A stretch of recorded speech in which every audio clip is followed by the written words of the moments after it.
Գեղձ խաղաղության թագարտը, երբ լրությունը թավաճանություն է։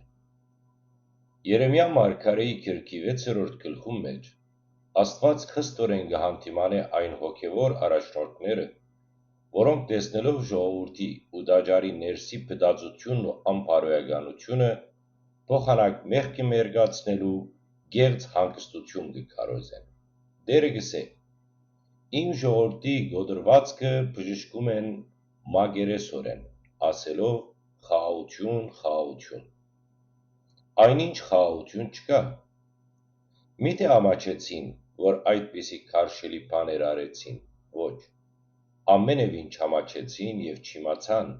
թե ինչ է ամոթը։ Այսօր նույն վիճակն է, սիրելիներ, երբ եկեղեցու մոտ կամ ներսում տեղի ունեցող խայտարակություններից հետո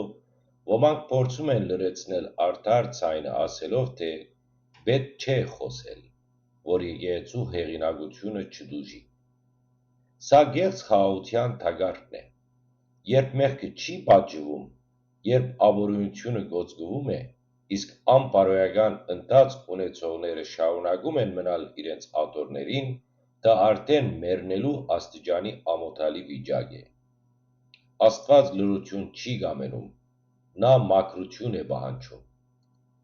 Եկեղեցու իսկական բարեկարգումը չի հանդուրժում գեղձ դիմակներ։